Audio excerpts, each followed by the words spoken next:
Good evening, everybody, and welcome to Carving It Up Live right here on Twitter, as well as the Carving It Up YouTube channel and the Grid Network YouTube channel. As always, I'm Bryson Carver. We have got an absolutely jam-packed show on tap for you guys tonight. We ever since we moved the show to Wednesday about a month ago, right before the football season, we're trying to incorporate, obviously, Bryson's best 10, which is going to be in about 45 minutes an hour, something like that. My top 10 teams in the NFL moving into Week 5. The funny thing is, 9 of my top 10 from last week come back this week. Obviously, there's going to be some realignment there, and one new team making their debut on Bryson's Best 10. It's actually kind of a little bit of a surprise team. Definitely stay tuned for that, Bryson's Best 10 going into Week 5. Also, going to get into carving up the context, which once again involves an NBA story in what is, to me, and I'm dead serious when I say this, something that has evolved into the dumbest rivalry I've ever seen in the NBA. I can't speak to college football or the NFL necessarily, but it's a rivalry. It is. But it's one of the dumbest I've ever seen. I'll get into in about a half hour or so. Also going to get into my predictions for tomorrow night's matchup between the Washington Commanders and the Chicago Bears. Washington starts 2-0. They lost the last two, even though their offense was good last week against Philly. Chicago looking for their first win since October of 2022. So obviously a big game for both teams. Certainly for Washington, trying to kind of keep pace in the NFC East and really more realistically in the wild card mix in the NFC. And I'll also, of course, get into Dallas, San Francisco, probably the biggest game of this NFL season thus far. And to me, the keys are two individuals for this football game on Sunday night. Cannot wait for that matchup. It's going to be a good one, no question about it, between two contenders in the NFC. But first, let's start with the team that is at the bottom of the NFC East, and I don't exactly see that changing anytime soon. The New York Giants, who dropped their game, that's generous, lost badly to the Seattle Seahawks by a final score of 24-3 the other night on Monday Night Football. Seattle's offense was kind of uneven all night. Geno Smith at one point got hurt, but the Giants' offense was simply abysmal. Daniel Jones, 27 of 34, good completion percentage, but just over 200 yards, 2 interceptions, including a bad pick six down in the red zone. QBR 22 and a passer rating of 67. He simply did not play well. So real quick on Seattle, because I think the main story here is the Giants. Listen, I liked Seattle coming into the season. I feel like they'd be second in their division in the NFC West to the clearly superior Niners, but still go on to make the playoffs with a 10-7 record. They're 3-1 today. I feel really good about it. For the record, Seattle next week. I'm sorry, they got a bye week this week, and then the week after they got the Cincinnati Bengals with a beat-up Joe Burrow. So you got to feel good right now if you're a member of the 12th man, because Seattle is playing excellent football. To lose Geno Smith for the time being and Drew Lock to come in there make some plays, Seattle was able to run the football relatively effectively, averaging over 5 yards a carry, and the defense continues to play well. They're still kind of finding their footing, but that Devin Witherspoon, who I remember doing a draft show, or the Grid Network's first ever NFL draft show last April, which for the record was a blast with all the guys on the network, or a lot of the guys on the network. And I remember when Seattle took Devin Witherspoon with the 5th overall pick, and we're all kind of like, what?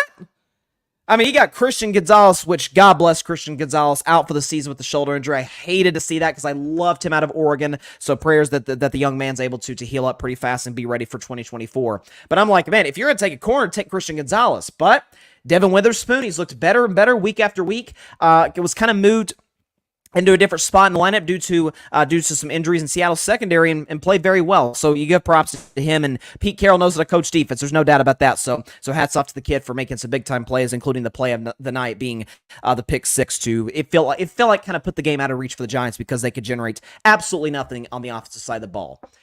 As for the Giants, again, to me, the bigger story in this game, the team that has scored a grand total in 2 home games of 3 points. And listen, I'm going to be, because we hear, listen, New York's a big market, a lot of media there. There's a lot of, if you're great, they love you. If you're bad, they hate you. It's kind of like New York, Boston, Philadelphia. Some of these bigger markets, even Los Angeles is like this. And Los Angeles, we think, is more of a laid back type of culture out west. But when the Lakers suck, the fans will let you know they suck. And if they're great, they're singing your praises. That's kind of how it is in some of those markets. I'm going to be the rare Daniel Jones critic who defends him today. In the same sense that I did back in week 1 when Dallas shellacked New York 40-0 on opening night on Sunday Night Football in the Meadowlands, and the Giants, again, obviously went scoreless, and Daniel Jones played poorly that particular evening. So I have over the history of Carving Up Live. I actually started my show 2019, which was Daniel Jones' rookie year. I've always been skeptical of him. I've always been of the mindset that for the Giants to take him as high as they did in 2019 was ludicrous. If he hit his absolute peak, his absolute ceiling, he'd be a good quarterback, but nothing special. Nothing in the realm of, he's an elite player by any stretch of the imagination. Even last year when it was like Daniel Jones' breakout year. Well, yeah, it was only a breakout year because he stopped turning the ball over at a very alarming rate. By the way, he threw 4 picks last year. He already has 5 this season, so you can't expect that trend to really get in the right direction if you're a Giants fan or if you're Daniel Jones or the Giants coaching staff. But that's really what I want to hit on. Daniel Jones is limited. That goes without saying. I don't think the story of this game is, Daniel Jones sucked once again. That's 3 out of 4 games to start the season in which he played poorly. And if you want to date back to last season, the playoff game against Philly, he didn't play well in that one as well. To me, the story is Brian Daboll. And I love Brian Daboll. I think he rightfully won Coach of the Year a season ago. Last year, what he did for the New York Giants, helping them get to the playoffs, by the way. And this postseason doesn't, matter to voting for these regular season awards, of course, but led the Giants on the road at Minnesota. That's a loud environment to a playoff win. The defense was good. Daniel Jones played well. And obviously lose to Philadelphia the next week. But let's be honest, even though I actually picked the Giants to win that game, the Eagles were supposed to win. But there's something you could build off of if you're a Giants fan. You go out and get Darren Waller. You bring Saquon Barkley back. You bring Andrew Thomas back in a big deal. You go out and draft my man Jalen Hyatt, who they're not getting the ball to enough. But the fact of the matter is this. What do we know about great coaches? Opening drive or opening quarter, just to start the football game in general. They have a good game plan. Maybe they start out hot. They put together a nice, solid opening drive, move the ball down the field, kind of a mix of run and passes. Maybe you throw a little reverse in there, a little trick play from time to time. And quite simply, the New York Giants have looked completely unprepared. They've been outcoached in every single game this season. I'd even say the Cardinals game, because the Cardinals are not as talented as the Giants. That game, with respect to the Cardinals, should not have come down to a 20-point comeback for the Giants and a walk-off field goal by Graham Gano. That should not have been the case. They've been outcoached in every game, and they've started awfully in every single game. Against Dallas, a scoreless first half. They were terrible. Multiple turnovers, pick six, a blocked field goal return for a touchdown for the Cowboys. Terrible. Week 2 against the Cardinals, they get shut out again in the first half. To their credit, they come back and win that game 31-28.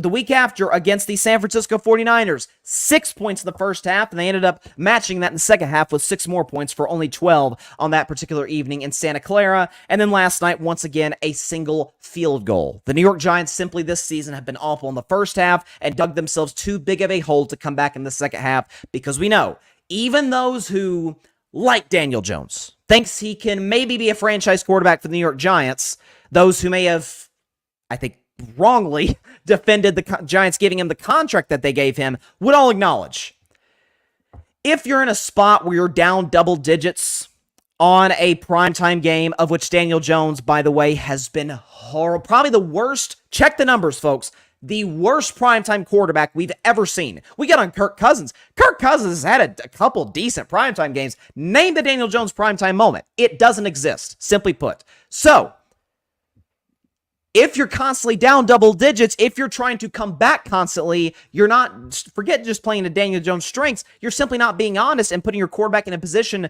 to be successful. You're not being honest about what he is.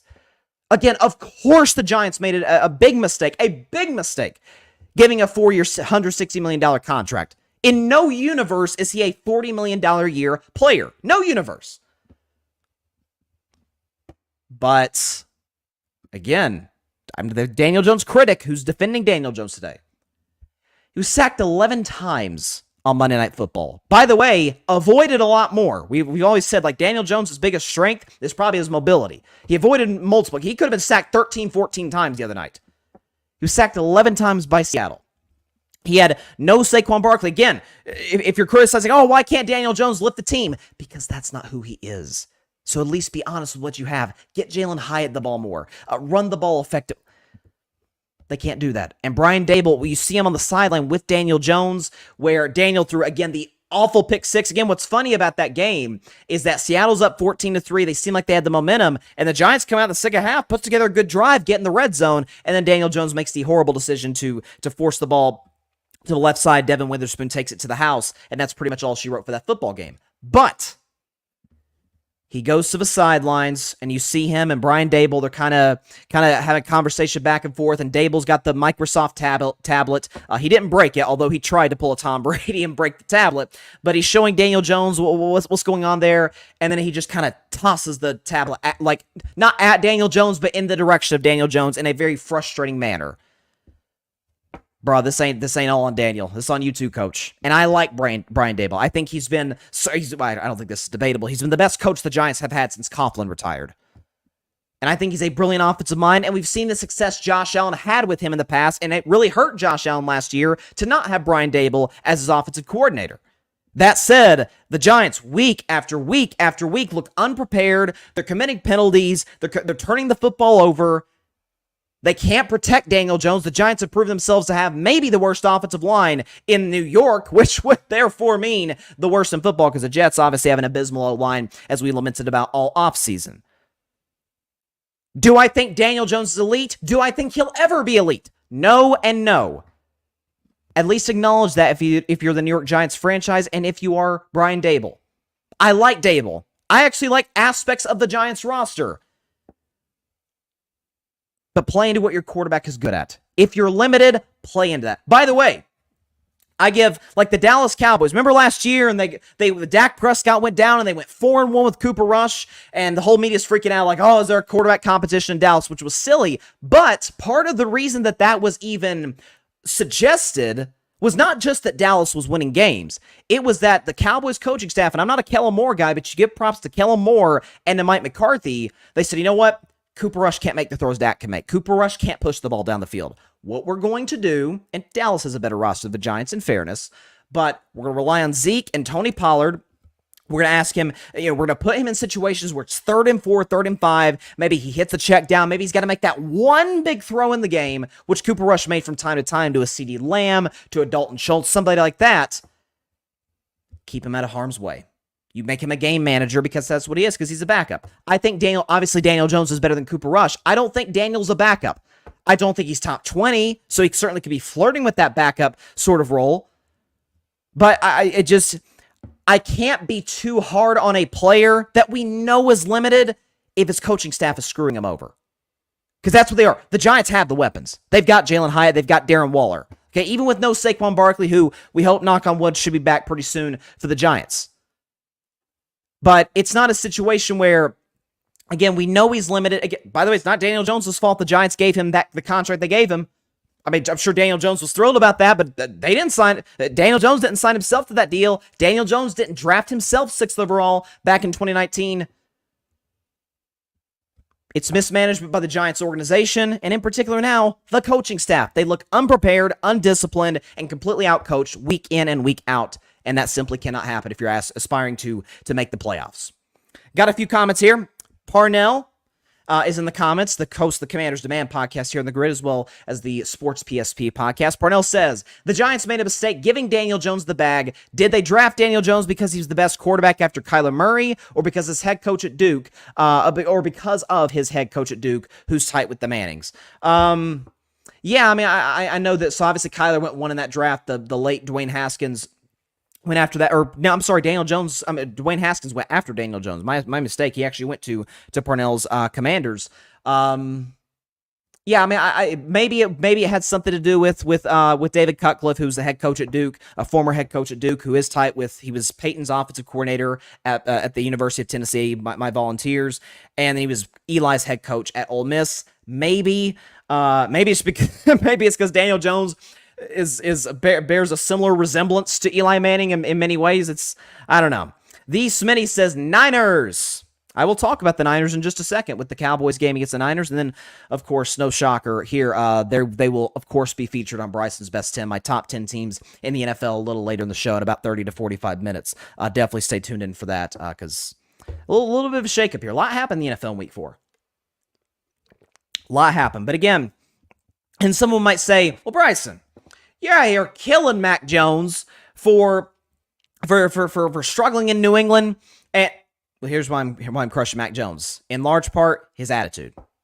At least Daniel Jones isn't cussing out Daboll or his teammates or taking shots at them or being immature. Or everybody in New York seems to like the guy. They just, I would think, know he has some clear limitations.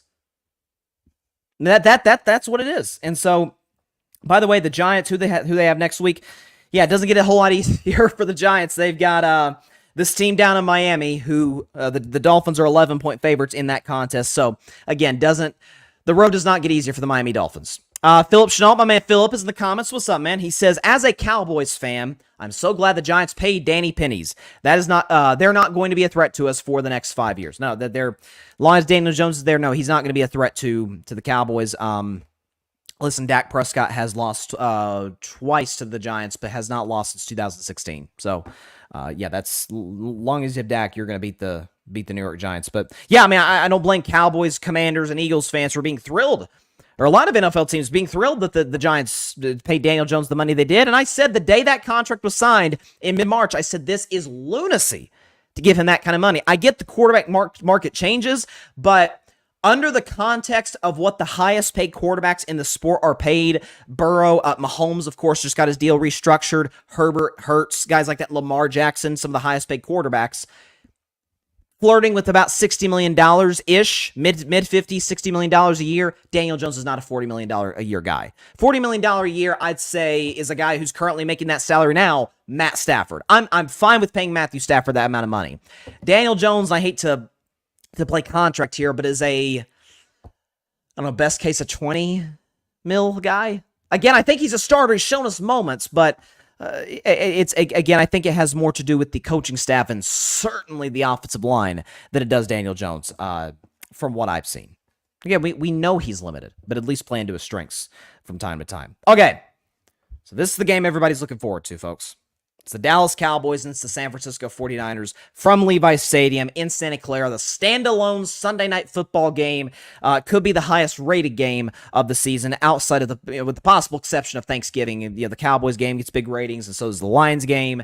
By the way, I think both will win. Detroit, Dallas, I think will play in the NFC title game. I predicted that for the season. I still feel pretty good about that today. However, it's not about Thanksgiving. It's a long ways from now. It's a month and a half from now. Let's focus on the here and now. It's week 5, and this is a matchup between two of the best teams, and not just the NFC, but the NFL in general. So, Niners, and I'm not going to predict this game outright for the record. That's for Friday's show, for my predictions. But San Francisco today is a 4-point favorite. I would probably have it around 4.5-ish. 5 maybe. 5 might be a little bit too much, but 4.5 feels close to where it's at. But we're sort of we're nitpicking a little bit, so 4 is fine. 4 is a doable line. By the way, ESPN's matchup predictor gives the Niners a 55% chance to win, given they're at home, and given the fact that under Brock Purdy, they have not lost a single game, at least in which Brock Purdy did not have to go to the hospital. Of course, he did with the UCL tear against the Philadelphia Eagles in the NFC title game. But as for this matchup, a lot of hype around it. We know how great San Francisco's roster is. We know Dallas has some elite playmakers on defense and on offense. And we know that the last couple of years they faced off in the playoffs, and the Niners have gotten the better of Dallas in both occasions. One game in Jerry World, one game at Levi's Stadium. Here's where I'm at on this matchup. So I do think the Niners are better than Dallas today. I think the Niners have the best roster in the NFL, top to bottom. I actually saw Pro Football Focus, which people roll their eyes like, oh, you guys mention Pro Football Focus all the time, folks. These people, their jobs is to literally sit down and watch film all day. I think they know what they're talking about. Pro Football Focus said that has graded Niners, the only team in the NFL that can say this. Pro Football Focus has graded 4 of their position players number 1 in the NFL. 4 of them. They've got him everywhere. And Brock Purdy is a guy that I've religiously stated since, not since his first start necessarily, although I've liked him since then when he made that first start against Tampa and played awesome against Brady and the Bucs. But ever since then, even especially to now, and I talked about this a couple weeks ago when the Niners beat the Giants on Thursday Night Football, I said we have to get out of the space that the system makes the quarterback, or I shouldn't say the system makes the quarterback, that Shanahan's carrying Purdy, or that this Niners roster is carrying Purdy. Guys, when we look at what the difference in the scheme in San Francisco from the days of Jimmy G to Brock Purdy now, night and day. They are asking him to make tough throws. They are asking him to push the ball down the field. They are asking him to get outside the pocket and make plays. So yes, I think Brock Purdy is absolutely, of course, he's a starter in the NFL. I think he has the potential to be one of the 12 best quarterbacks in the NFL. If he plays good enough, maybe flirting with that top 10 spot. But I've seen enough from him to this point to show me that he is in that class. Dak Prescott is, I think even Niners fans would agree, better than Brock Purdy. And to you Dak haters like, oh my God, Brock Purdy's having a better season. Oh, he's never lost. Folks, if you switch Brock Purdy and Dak Prescott, do you think the 49ers would be better? Yes, they would be. Okay, let's just stop this. Dak has taken some rosters to the playoffs in the past. See 2018 as a prime example. But what I think is the biggest story, again, we talked about the Giants-Seahawks game a moment ago, the biggest story in this football game, two individuals who participated in both of the last two matchups in the playoffs and came up small. One not quite as small as the other in the first matchup, but you get the point. Dak Prescott, Mike McCarthy. Comes down to those two. Because the over-under, Vegas in this game, because both defenses are awesome, Vegas has the over-under at 45. So they think it's going to be kind of a low-scoring affair. San Francisco, Dallas going to be struggling just to get to 20. This game is not going to be a shootout where San Francisco going up and down the field and Dallas, and it's going to be like a 35-31 type of game. It's not going to be that. So, yeah, just trying to help y'all out for those that may or may not be gambling or betting on this game.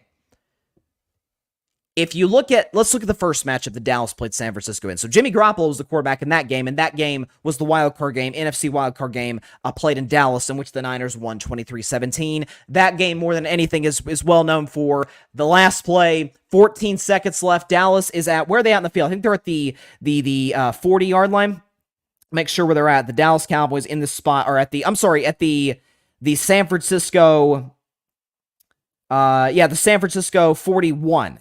And they run the quarterback draw with Dak. Again, they had no timeouts. Again, only 14 seconds left. They botched it badly. Dak ran too far, slid too late. They bumped into the official. They couldn't get the snap off for one final heave into the end zone. And so McCarthy was crushed for it. Kellen Moore was crushed for it, and rightfully so. It was a horrendous call. There's no question about that. So McCarthy came up small in that regard, and Dallas had 14 penalties in that game.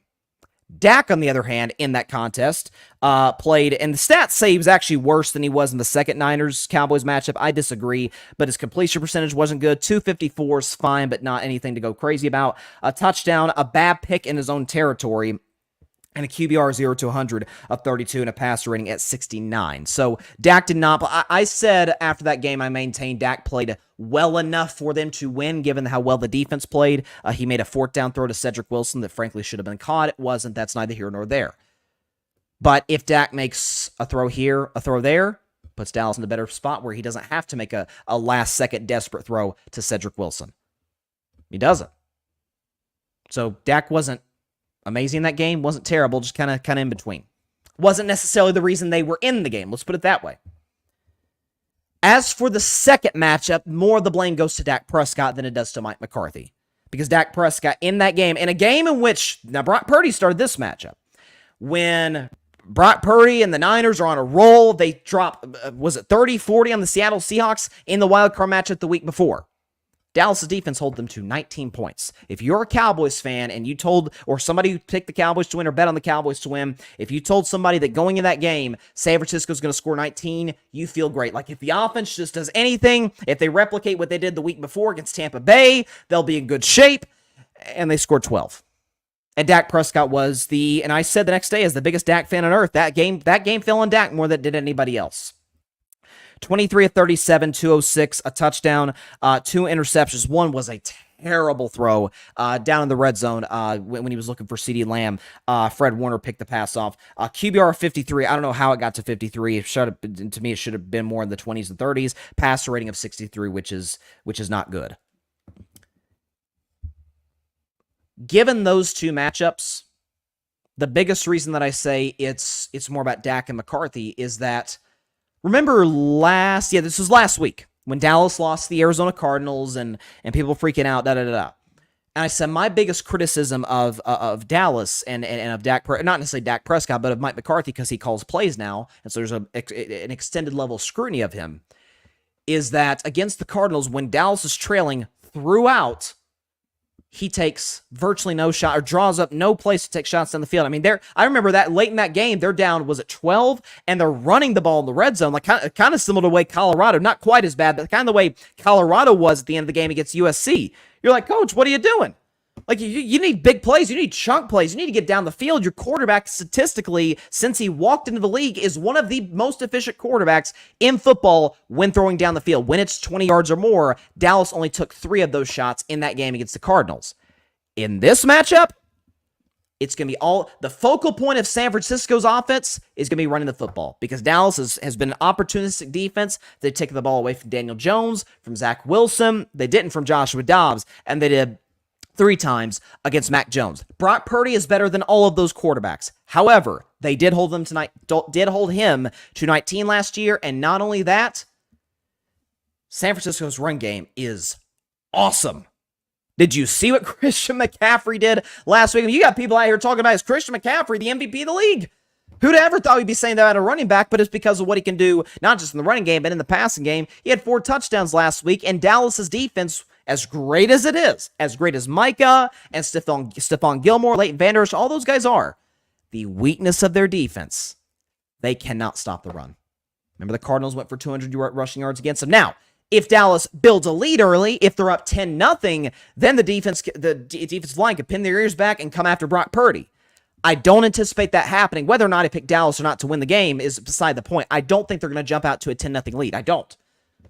If they do, they're in great shape because then they could just come after the quarterback. But San Francisco's in a spot where it could be a Christian McCaffrey game throughout. They got an elite offensive line, and of course, ask Brock Purdy to be in a more reduced role because of how great the running game is and because Dallas simply cannot stop it. They can't.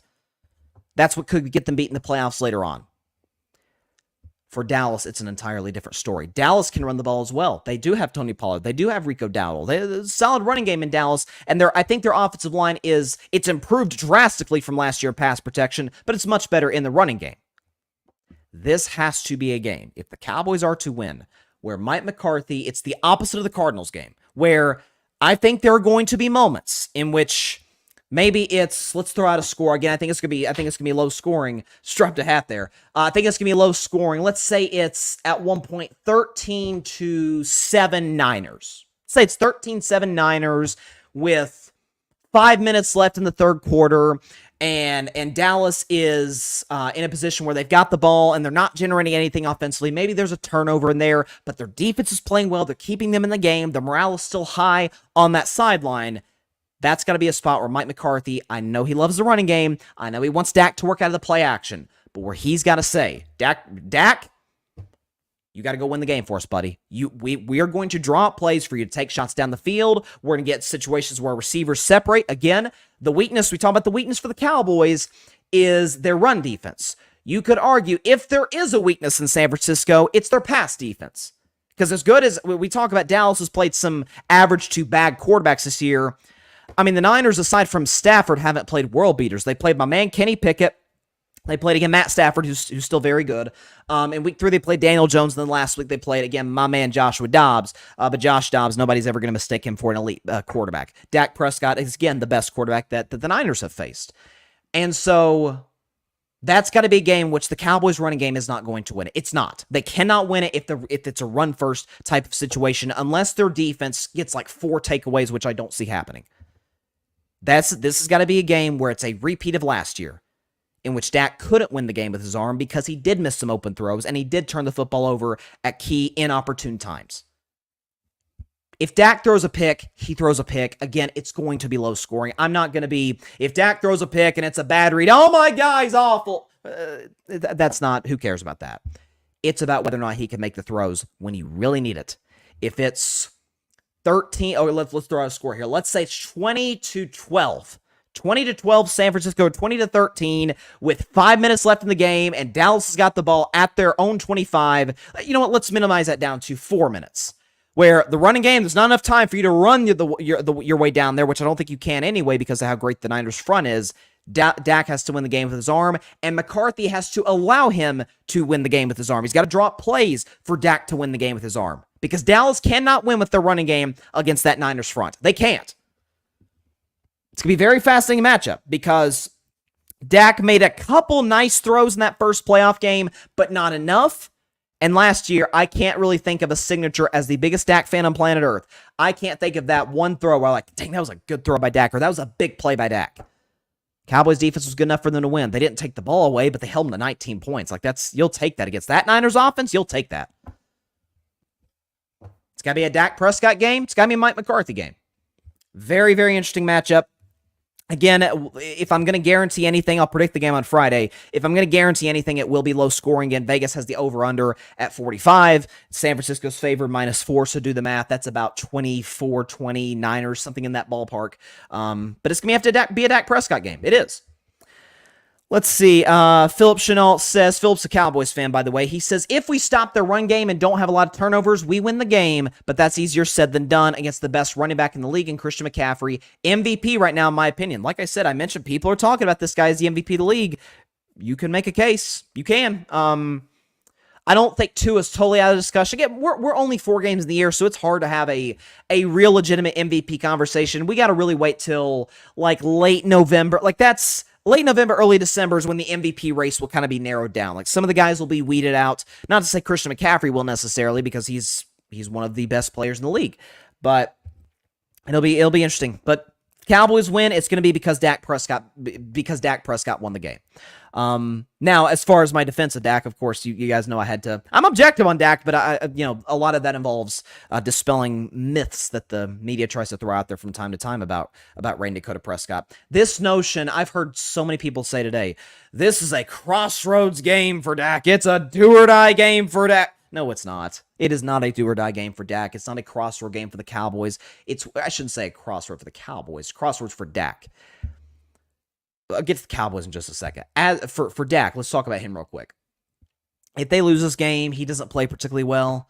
Okay, they've got 5 games in the season. They still got 12 games, and they'll get a second crack at San Francisco, and Dak will have a chance to redeem himself. That will be a crossroads game. If they get San Francisco, or even in Dallas, wherever the game's played, and it's divisional round, Cowboys haven't made the NFC Championship game since 1996, and we know that story goes. Like, there's pressure on Dak, 100%, and there should be. There's the expectations that comes with that, given his performance the last 2 years against that team. For Dallas, though, I think it's more for Dallas as a team, as a collective unit, than just for one player. I think they kind of need this. And I predicted Dallas to make the Super Bowl and lose to the Kansas City Chiefs, but I didn't think they would have to play the Niners. I said Detroit would upset San Francisco in the divisional round. Dallas would beat Philly, and Dallas would beat the Lions to advance to the big game in February.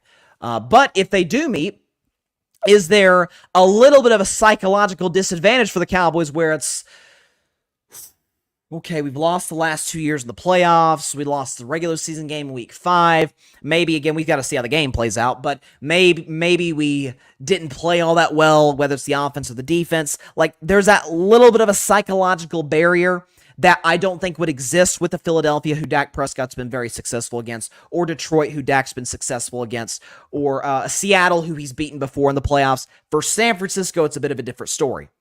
So I can't wait. It's gonna be an awesome game. It's gonna be for those of y'all that love defense. Tune in this game on Sunday Night Football. It's gonna be a fun one. But again, what I don't want to see from Mike McCarthy, especially if it's second half, the game's tight, which we assume it will be. What I don't want to see is a conservative run-first offense. That's not going to cut it against San Francisco. It's not. You need chunk plays. You need big-time throws from your quarterback. Whether or not Dak can make those remains to be seen. Again, that is, in my view, the best defense in football. They've made Hall of Famers, Aaron Rodgers, look very pedestrian. They've made Matt Stafford struggle. They've made Jalen Hurts look kind of average in the past.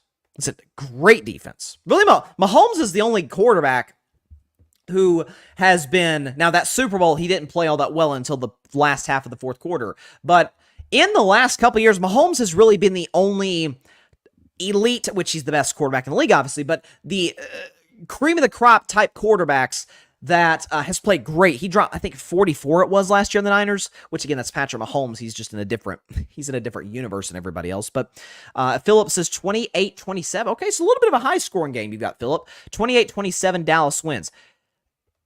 I'll need to check. I think that was my score prediction for the game in the playoffs last year. 28-27 Dallas. I think it was.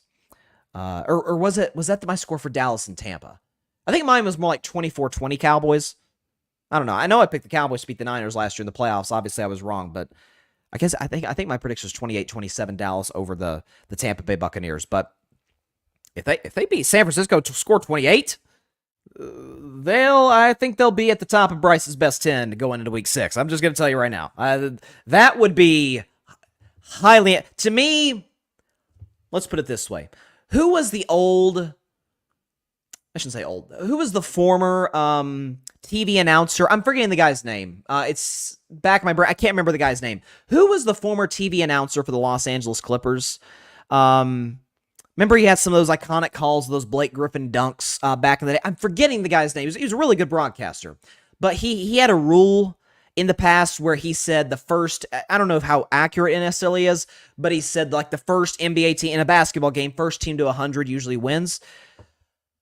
I think this is going to be a game where it's first team to 24 wins. I really do. I think I'm not even sure if either team will even get to 24 because both defenses are great. But I think if whoever scores 24 in this game, whoever gets to that point total, they win the game. I'm telling you, I am thrilled. Listen, I may be a former Cowboys fan and obviously a lifelong Dak Prescott fan. I'm an NFL fan at the end of the day. This is going to be an awesome game. Awesome game. Bryson's best 10 later in the show, by the way. After this next segment, which is carving up the context. So NBA Media Day has been going on. NBA training camp has already started. And NBA Media Day was on Monday. Of course, the big story was there was two big stories. James Harden not showing up for Media Day. Well, it's James Harden. Are we all that surprised? We talk about running from the grind. James Harden runs from the grind. That's 3 teams he's quit on, but this isn't about James Harden. The second biggest story was Jimmy Butler's new emo look, which he's going to ditch pretty soon, but that's going to be his player picture all season long, and I think that's kind of the point.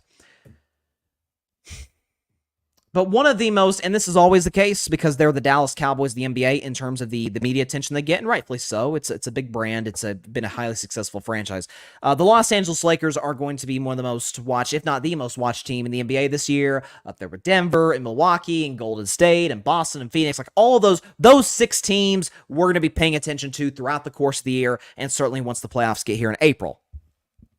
But the Lakers had their media day. LeBron spoke.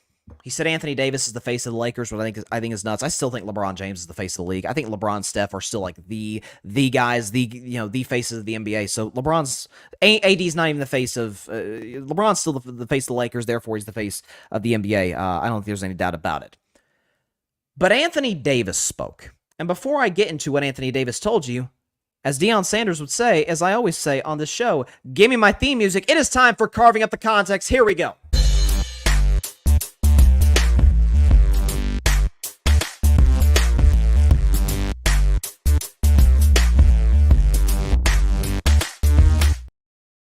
All right, so talked about Anthony Davis, and he was doing a bunch of interviews, as all the players were, with the LA media, with the Lakers' local broadcast team.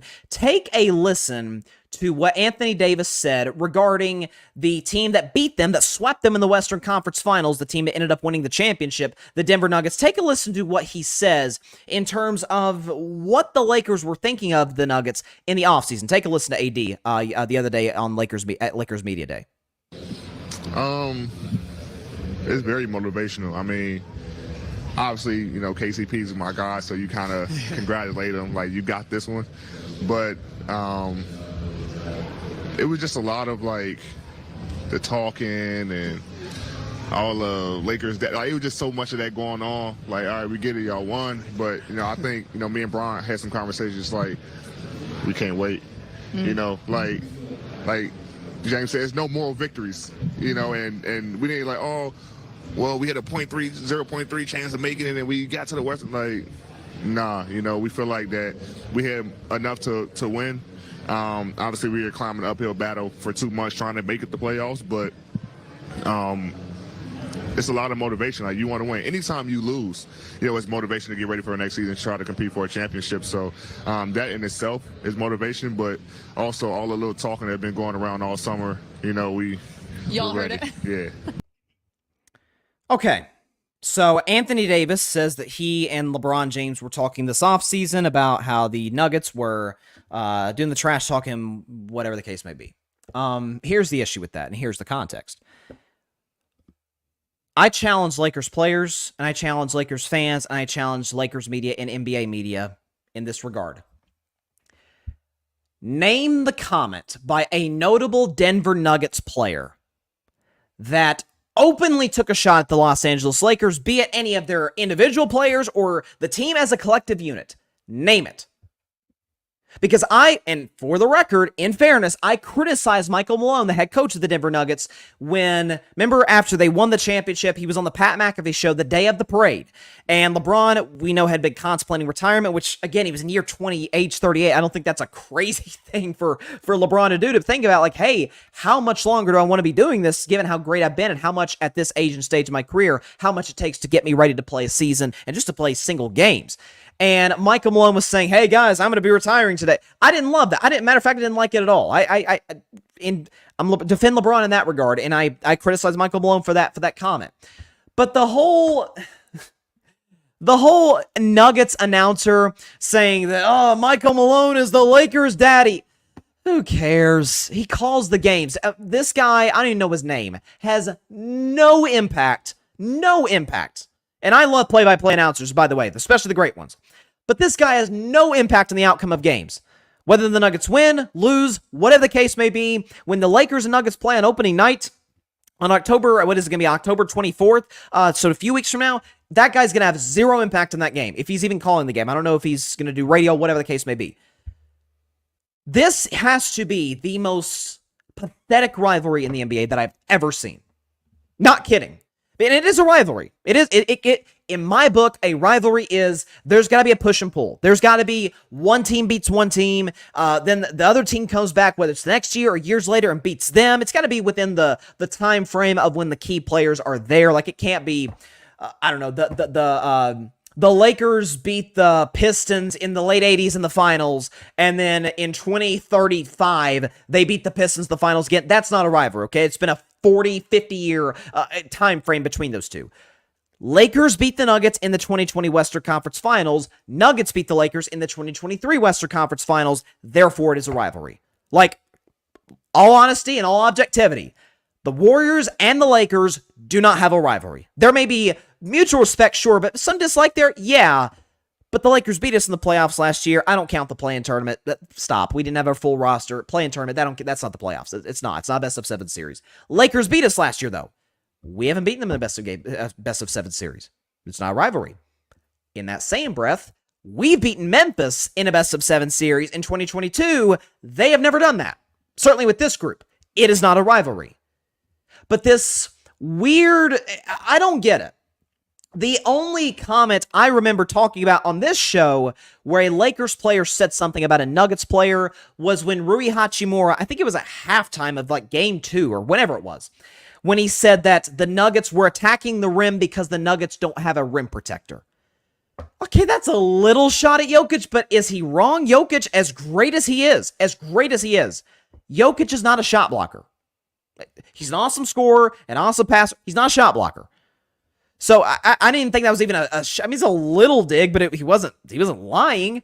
And so this weird, LeBron's talking about the Nuggets, and AD said, yeah, man, me and LeBron were talking like this is, we gonna get them this year. Come on, man.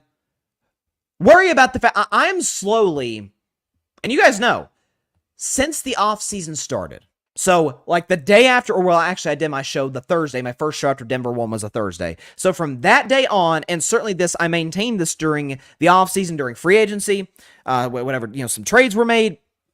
I said, look, I think that the Nuggets are the favorites out west. They lost Bruce Brown, which is a sneaky big loss, but Jokic is the best player in the NBA today. Today, he's the best player in the NBA. Jamal Murray, I think, is going to have an all-star level season. You got Aaron Gordon coming back, Michael Porter Jr. You got solid bench, Christian Brown, good coach. Denver's the favorite today. We should respect them in that regard.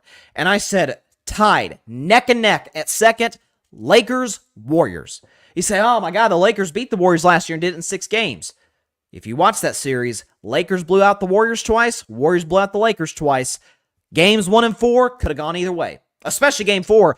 It's funny, game 1, they blew a lead, but ended up taking it there at the end. And in game 4, we blew a lead when Lonnie Walker going crazy in the fourth quarter. Still gives me nightmares to this day. But I thought they were neck and neck, followed by probably Phoenix, who I still don't buy into, and then like Sacramento, then you go Clippers, like sort of in that order. I'm not even gonna lie to you, y'all. I by the day, I'm buying less and less into the Lakers. Like, if the mindset by the Lakers is like, it's all about Denver, they're gonna lose. Be it to Golden State, be it to, and I'm dead serious when I say this, the Sacramento Kings. You say, oh my gosh, Sacramento. Sacramento is younger legs. Anthony Davis, we know his history, knock on wood. Obviously, don't ever wish for anybody to get hurt, but we know his history not just of injuries, but of consistently inconsistent play. Consistent, inconsistent play is the best way to put that. And LeBron, and while I love LeBron, I think LeBron's the greatest basketball player that's ever walked this planet. He is 38 going on 39 in year 21. Now, when he's on the floor, he'll still be great. Not best player in the league, great, but still great. Still, I think, top 5. Worst case, top 10 player, great. But when I have to worry about your best 2 players' health, it's not unfair of me to say, I don't know if I trust you quite as much, certainly as Denver, or even as much as Golden State. And so it's, but what Anthony Davis is talking about, we're gunning for, he didn't exactly say we're gunning for Denver, but he was implying that me and LeBron are having conversations about what? If you're having conversations about, hey, let's go win the championship next year. Okay, that's different. Every contending team's doing that. That's normal. But if you're talking about one team, I'll tell you what this means. I'll tell you what. I'll tell you what, guys. Lakers better win on opening night. Will it determine the course of their season? Of course it will. It's one game, 1 out of 82. But if the Lakers go into Denver, opening night, ring ceremony, and after the made-up trash talk that the Lakers have made up about the Nuggets players, again, Jokic hasn't said anything, Jamal Murray hasn't said anything, Aaron Gordon, none of the important players. If the 14th guy, if the 6th or 7th guy on the bench said something about LeBron or being old or something, who cares? It's and I don't even remember that being the case. So what Anthony Davis is saying, it's kind of a straw man. I'm not gonna lie to you about Michael Malone. That's one thing. Again, that was just one comment Michael Malone made. And then the Nuggets announcer, man, who cares? Does he play? Does he coach? No, disregard it. Doesn't matter. Okay, that's the equivalent. I'm not trying to disrespect the guy, but that's the equivalent of if, I don't know, a season ticket holder who has courtside seats said something. Okay, he doesn't impact the game. I don't know. I saw Anthony Davis said that. I'm like, really? This is not. It's a rivalry, technically, at least by my definition of it. It has to be the most pathetic rivalry I've ever seen in the NBA. It really is. And so, hey, listen, let the Lakers worry about the Nuggets while my Warriors, who have the morale is finally back in the locker room. We've got smart players. We've got good young players. Let the Warriors run rough shot in the West, as we tend to do. Y'all worry about Denver, Lakers, and you should worry about Denver. Everybody in the West should worry about Denver. But that's not the only team that's a threat to you. It's not. Just weird comments by Anthony Davis. I didn't get it at all. Very odd. But again, it's going back to, and I still think, I think the Lakers roster, and I'm saying this as a Warriors fan, I think the Lakers roster is excellent. They added shooters. The Christian Wood edition, I don't think is near as big as people give it credit for. There's a reason Christian Wood was available in September, let's be honest. But I think Austin Reeves is going to be better this year. I loved I've been a Hachimura fan since his days at Gonzaga. I think he's a really, really solid player. I think he'll be good. So look, you give D'Angelo Russell, bring him back again, solid move. I'm not as big of a D'Lo fan as some are, but I understand them bringing him back. So they added, what's my man's name from played at Duke in college? Oh my gosh, Cam.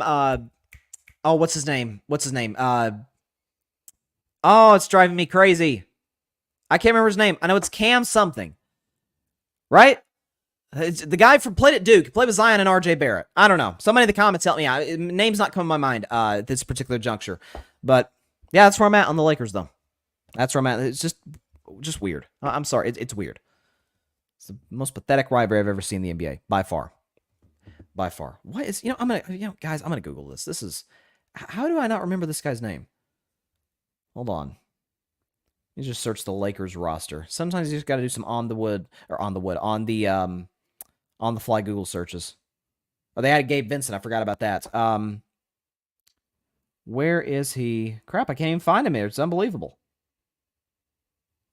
Let me just hold on. Let me see. This is, like I said, this is sad. This is, sometimes you're doing live podcasts, your brain just goes. It just goes, man. Hang on. So I'm just looking at Duke's roster now. Cam Reddish, that's who it was. I was like, it's Cam Reddish. That's who it was. And I like Cam Reddish, by the way. Really liked him at that draft. Hasn't panned out into what I thought he'd be, but yeah. Again, Gabe Vincent. They added. They brought Jared Vanderbilt back. They brought D'Angelo Russell back. So good moves by the Lakers. But worry about more than Denver, guys. Worry about more than Denver. Okay. So hold on. This just got this update. According to Jeremy Fowler of ESPN, this says the Raiders will not trade Devontae Adams, despite all the recent chatter about frustrations within the team. Okay. I don't know if I totally believe that. I'm not disregarding the report. I'm disregarding the Raiders saying they won't trade him. Okay. Okay. It may get to a point where you have to, where he's frustrated enough with the organization. Because Devontae Adams joined the Raiders. The whole point of that was, listen, Aaron Rodgers is awesome. We have a great rapport, but year in and year out, he's talking about retirement. And I don't want to get to a point in time where I sign long-term with Green Bay, and then Aaron Rodgers leaves, and I'm stuck with Jordan Love. I'm stuck with an average to a bad quarterback. Jordan Love's not a bad quarterback, but I do think he's kind of that average to below average category. I don't want to be stuck here. I want to play with good quarterbacks. And so he goes to Vegas to play with Derek Carr, who, you guys know I love Derek Carr, but that's his college teammate. And the irony is, the reason he left Green Bay, that situation, or what he thought might transpire in Green Bay, is actually what transpired in Vegas because they traded Derek Carr. So, did they trade Derek Carr? They moved on from Derek Carr. That's the point. The point of the story. So, we'll see. Let's see 3 weeks from now whether this story and this mindset by the Raiders remains the same about not trading Devontae Adams. Like, if you keep losing games, and again, you play in a division that has the Kansas City Chiefs in it, and in a conference that has a plethora of great quarterbacks and tremendous, contending teams, you may be in a situation where you have to trade, but you get a haul for him. You get a haul for him.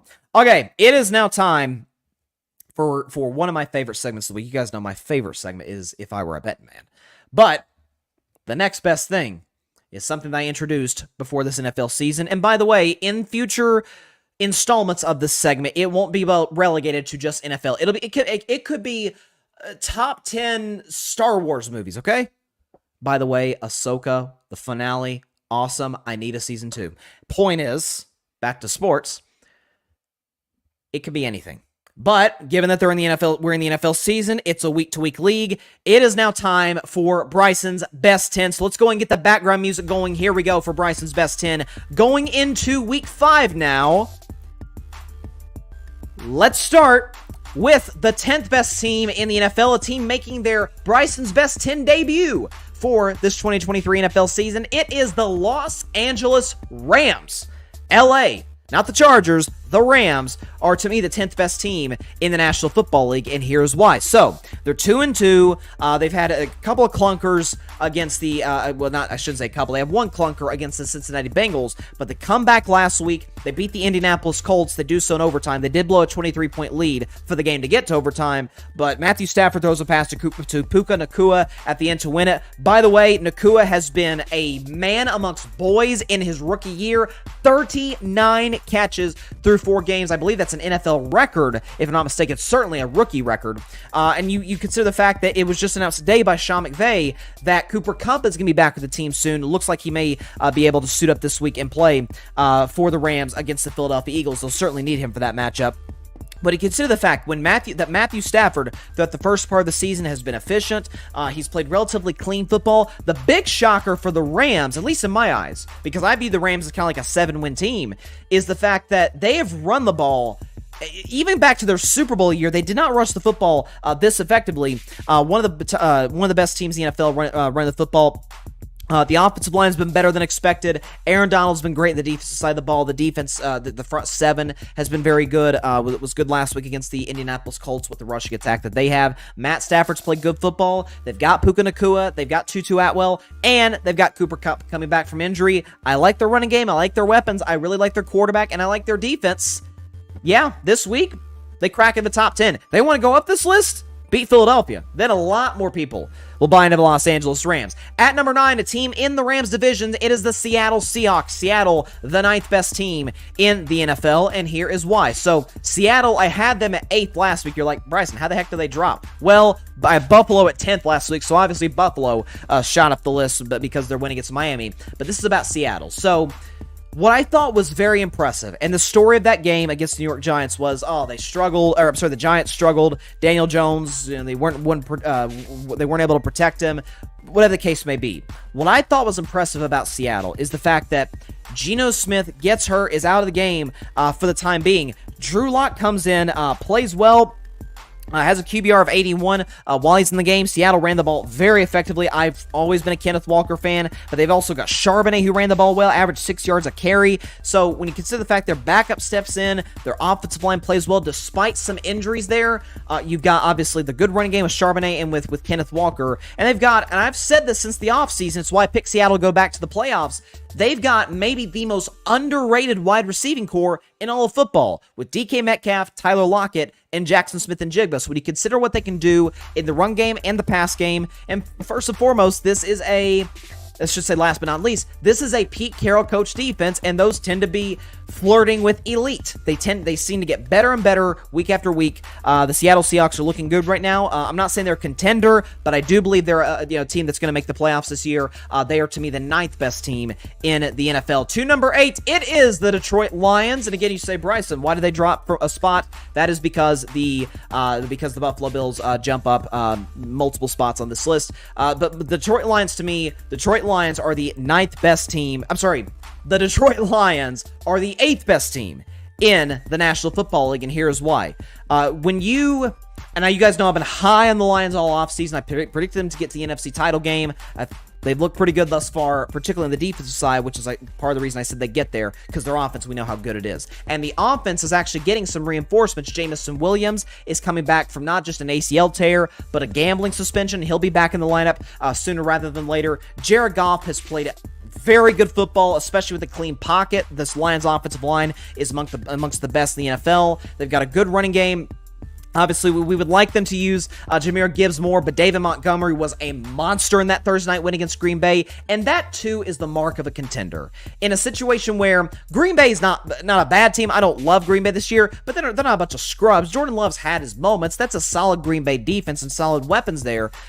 When you are a team that's favored on the road going in against a division rival that you historically have gotten owned by, and you go in and mop the floor with them in virtually every aspect of the game, up front, in the running game, in the passing game. Their secondary was good, was opportunistic, taking the football away from Jordan Love. There's not a whole lot I don't like about this Lions team. I think they're well coached. I really like their roster. Jared Goff just continues to show, at least in my eyes, why he is a top 10 quarterback in the NFL. Detroit Lions, the 8th best team in the National Football League. At number 7, a team that fell a lot, it's the Miami Dolphins, who I had at number 2 last week. They dropped 5 whole spots to number 7 this week, although they still stay in the top 10. Bryce's best 10, but Miami at number 7. Here is why. So we saw again the 70-point game kind of being the capper, but this is a Dolphins offense that's been one of the most explosive in the league. It's definitely the fastest offense in the NFL, with Tyreek, with Jalen Waddle, with Raheem Mostert. With the rookie running back they have there as well. Good offensive line. I'm not going to lie to you, that game against Buffalo, again, you can lose in the NFL, but it really is how you lose does matter. How you win matters. Remember Minnesota won all those close games last year? I liked them. Most didn't. They were validated when they lost to the Giants in the playoffs because simply put, the Vikings weren't blowing teams out, and if you're a good team, you kind of need to blow teams out from time to time. Even bad teams do that here and there. But as far as the Dolphins are concerned, that is not a game. Again, if you want to be in that discussion, which I still think they kind of are amongst the contenders in the AFC, you can't show up at kind of the opposite of the Lions here. You can't show up against a division rival on the road. I get it's Buffalo, but it isn't Buffalo in December when it's crappy weather. It's probably snowing. It's 25, 30 degrees. No, weather was good in Buffalo. It's early October weather. That should be clarified. Tua wasn't terrible. He wasn't particularly efficient in the second half. The running game kind of went, especially after Buffalo built the lead they did. Jalen Ramsey will be back later this season, we assume, but this is a Vic Fangio coach defense, and I thought that'd be a huge acquisition for this Dolphins team. Thus far, it hasn't paid quite the dividends that I thought it would. However, Miami's got a pretty easy schedule the next few games. They do have the New York Giants this week at home. They should win that game. Miami, I think, will be fine, but I did think the Bills exposed some issues that the Dolphins do have. The Miami Dolphins are the 7th best team in the NFL. At number 6, a team that drops a couple spots, the Philadelphia Eagles. And you're like, Bryson, timeout. They're 4-0, one of the only 2 4-0 teams in the NFL, along with the San Francisco 49ers, and you dropped them a couple spots? Yes, I did, and here's why.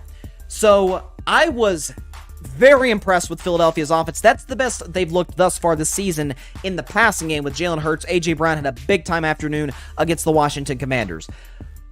A weakness that Philadelphia has, though, the good news is they can address it in the trade deadline.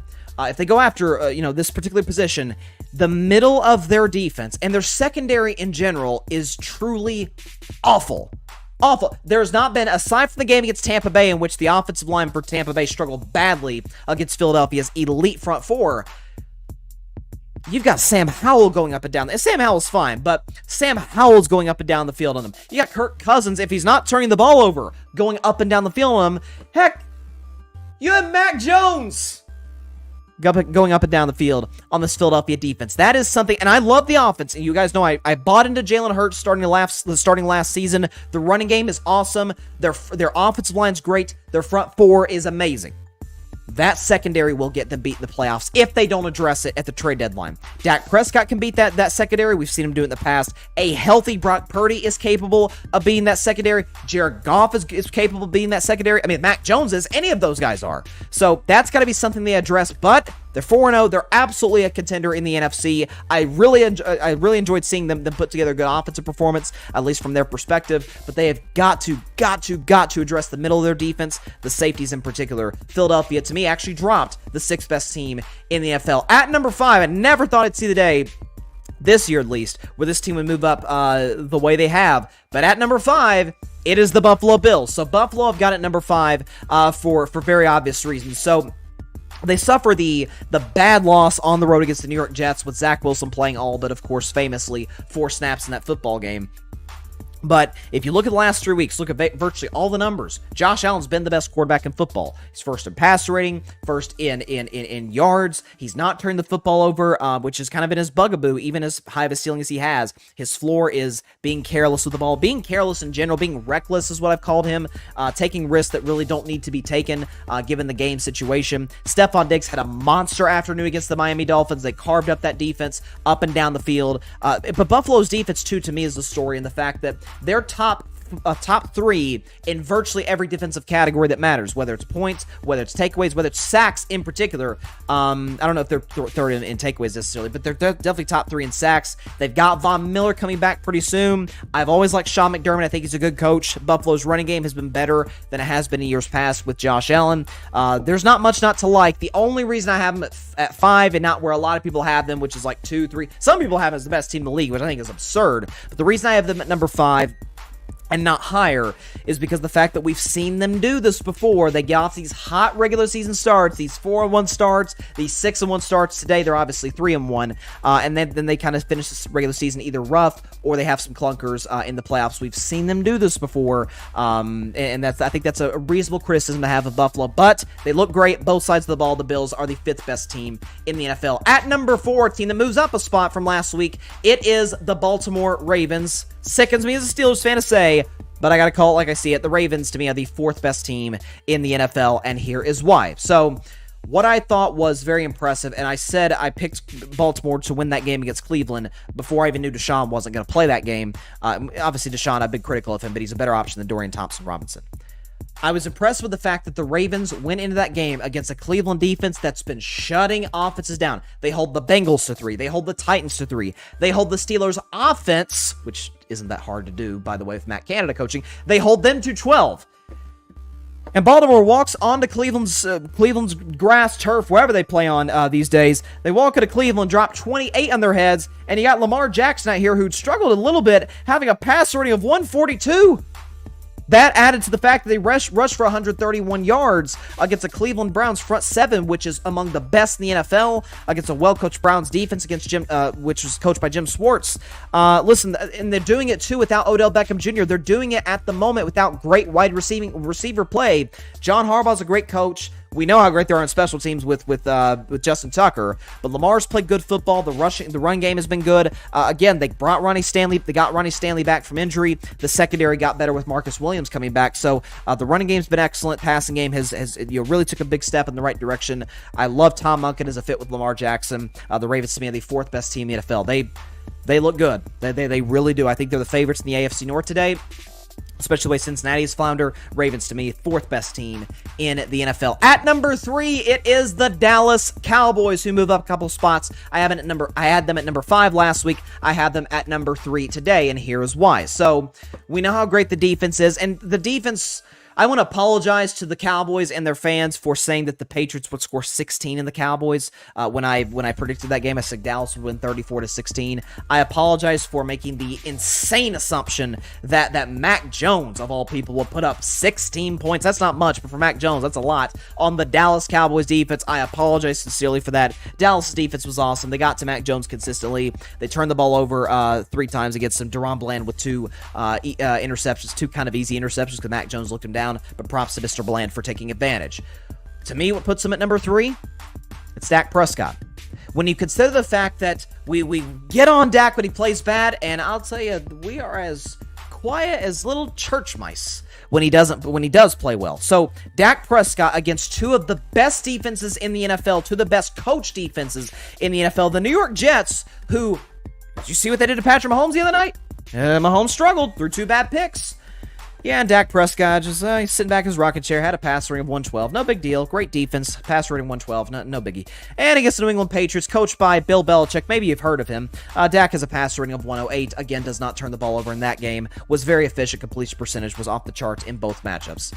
Dak Prescott, as I said earlier in today's show, he's going to have to be the guy to win it for Dallas. Not the run game. Not necessarily some other components. Defensively, I know Dallas will be good against San Francisco because they're a great defense. Dak Prescott has to win this game with his arm for the Cowboys to beat the San Francisco 49ers. I think he is capable of doing that because he's shown us thus far this season 2 elite defenses, Jets, Patriots. It's been great against both.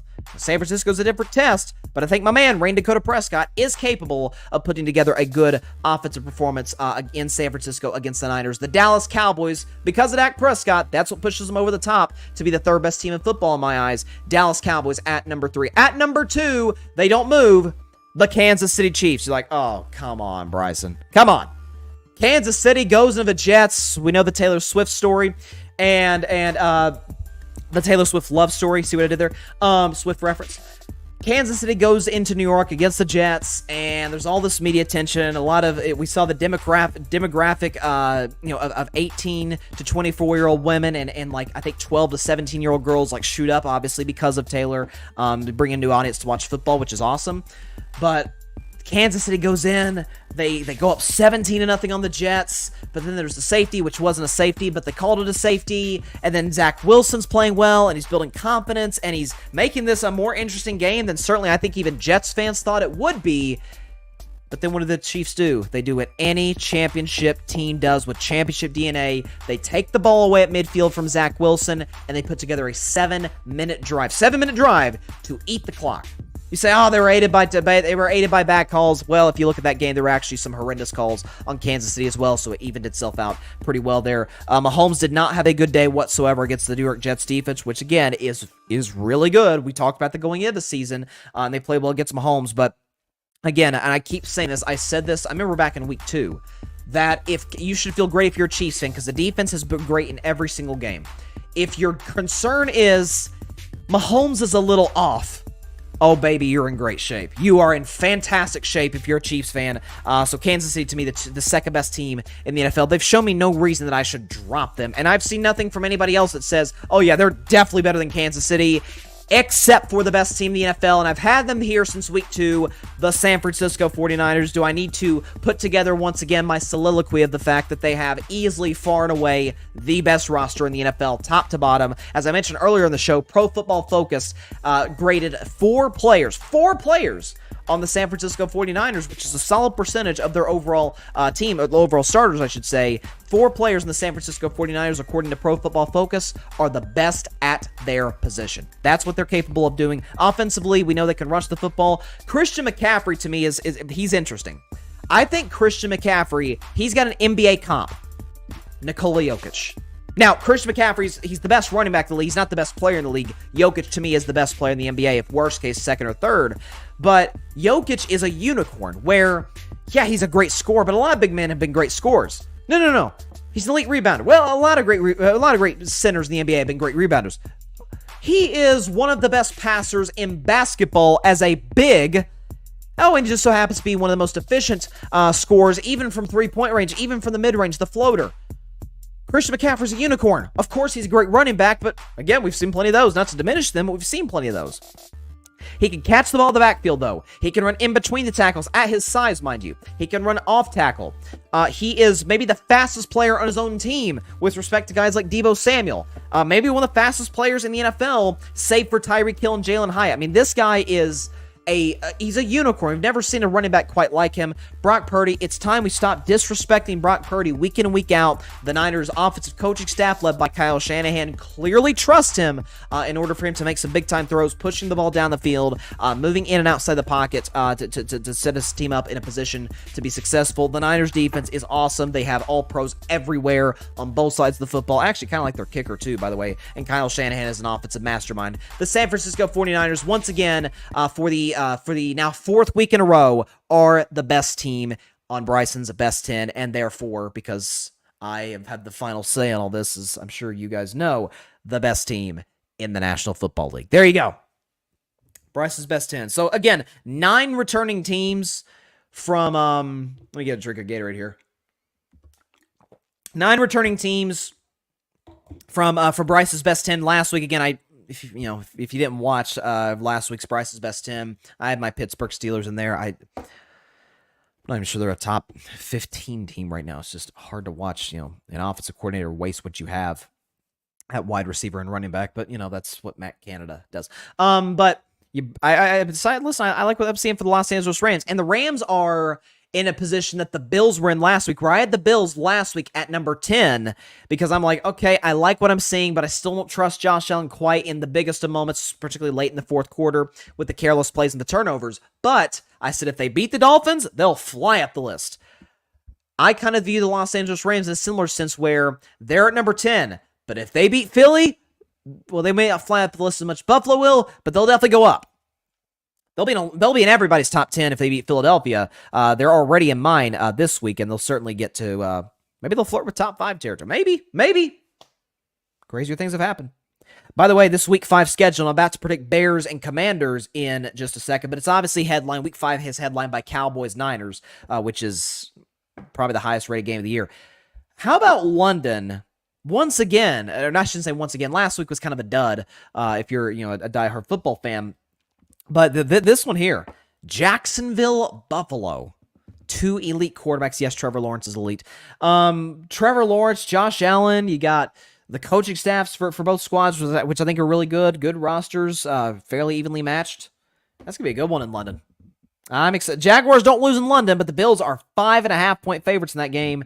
What else we got? We got... let me look at the schedule here. Bengals-Cardinals is interesting because Bengals are, like the Cardinals, have 1 win, and the Bengals, unlike the Cardinals, are committing, I shouldn't say quarterback malpractice, but they're certainly flirting with that in the sense that their best chance to win, the Bengals' best chance to win a Super Bowl or to even be in that discussion, it's hard to put them there because they're 1-3 today, but for them to put themselves in that discussion, you rest Joe Burrow. You sit him this week, and surely to goodness, given how Burrow has played, you can beat the Arizona Cardinals at home. I'm sorry, I apologize, folks. It's in Arizona. You can beat Arizona in Arizona with a backup quarterback. Surely to goodness, rely on Joe Mixon. Give your quarterback some easy plays. Allow him to play with the lead. Defense gets opportunistic. Maybe forces James Conner into a fumble or two. They should win that game with no Joe Burrow. The next week they play Seattle. They will not beat Seattle without Joe Burrow. Frankly, they won't beat them with Joe Burrow because Joe Burrow's hurt. But they have a bye week after that. And then they play the buzzsaw in San Francisco known as the 49ers. Maybe I'm crazy when I say this, but your best chance to beat the 49ers and your best chance to get your season back on track is to have Joe Burrow as healthy as humanly possible. And the way to do that is for sitting him the next 3 weeks. Because, that calf looks worse and worse and worse every single week. You see Burrow constantly grimacing on the sideline. He's grabbing it. He's uncomfortable. Man, rest him for the next 3 weeks. This is why the Bengals have been a laughingstock franchise pre-Burrow.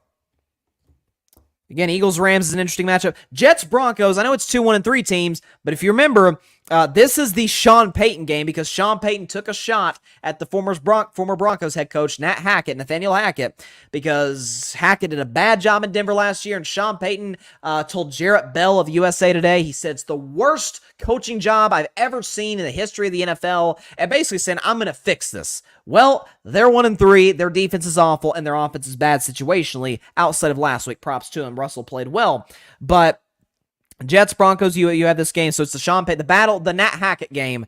That'll be fun. Chiefs, Vikings, I think the Chiefs are going to wax Minnesota. And then Packers, Raiders on Monday Night Football. That is going to be Devontae Adams' first game against his former team, so that'll be fun. But Week 5 kicks off with, I'm not going to sit up here and lie to you guys, because that's not, I don't want to lie to my audience, because you guys take time out of your day to watch, and I greatly appreciate that. So my job is, I wouldn't lie to you anyway, but especially you're taking time out of your day to watch, I can't lie to y'all. So let's turn the background music back on. This is, with all due respect, and usually, with all due respect, usually a disrespectful statement follows that. This isn't exactly a must-see game. Like, you gotta get, this is like Dallas, San Francisco, you gotta get in front of your TV and watch this matchup between the Chicago Bears and the Washington Commanders. But it is intriguing for a few reasons. So, first of all, Washington is a 6-point home favorite in this matchup against Chicago, the Bears, who have not won a regular season game, or game in general, obviously. They haven't made the playoffs in a very long time. I should say, they haven't made the playoffs the last couple of years. Point is, the Bears have not won a game since October of 2022, which they did so against Mac Jones and the New England Patriots. So, it's pretty easy to get wins against those guys. But the going on the road to Washington, this is the closest the Bears have come, at least last week, to winning a football game this season. Maybe even in this losing streak to winning game. They lost to the Denver Broncos. They had a 21-point lead, blew it at the end. A very questionable 4th down and 1 call by Matt Eberflus, who reports have said that if the Bears lose this game, drop to 0-5, Eberflus probably loses his job.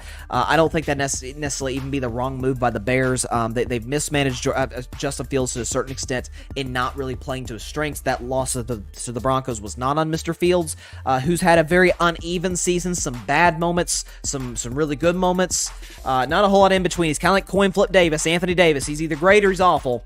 So that's you don't necessarily want that from your franchise quarterback, or what you hope to be your franchise quarterback at the very least. Washington has been good as well, and their defense led by Chase Young has played relatively well, with the exception of the last couple of weeks. They'll get an opportunity, kind of a get-right game for the defense against Chicago's struggling offense.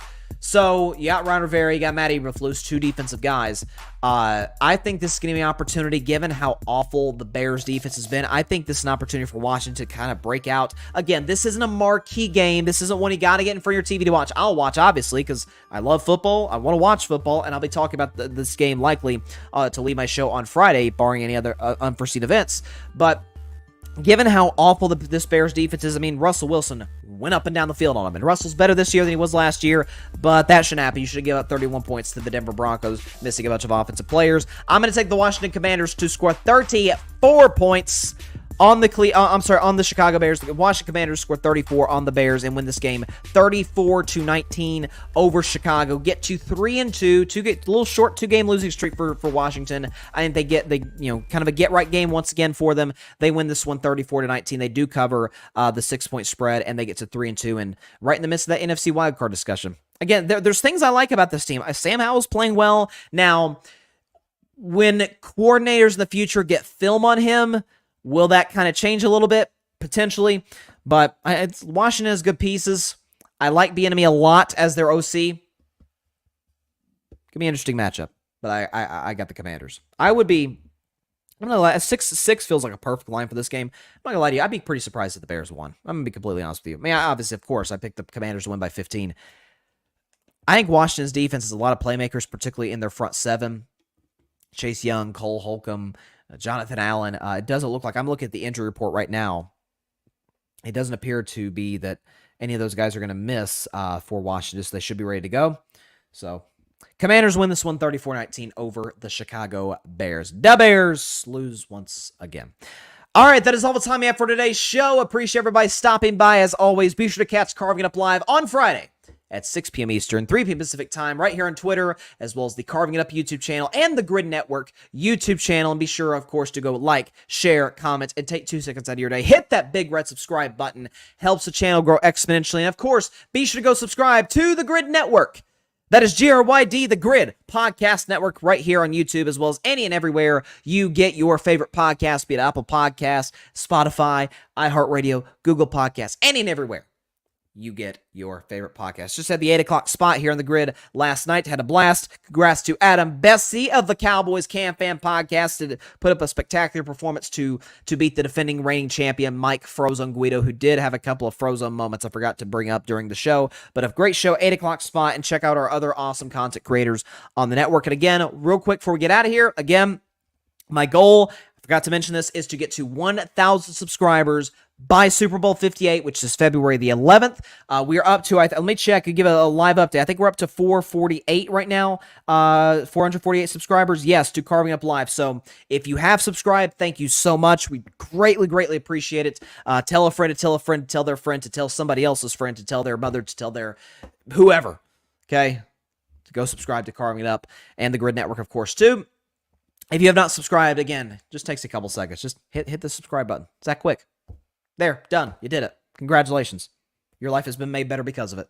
That's what we hope to do, grow the channel. So thank you so much for y'all's support. See y'all on Friday. Please be sure to stay safe out there. Please be sure to take care of your physical as well as your mental health. And please, please, please, we had some more events recently where this has got to be addressed. Please contact your local state representatives and senators to demand change for gun violence in America. Just had some very disturbing news coming up. A couple of incidents around the country revolving around gun violence. We've got to stop this problem, folks. So let's do our part in the ballot box. Let's do our part in calling those who are in power to address this problem.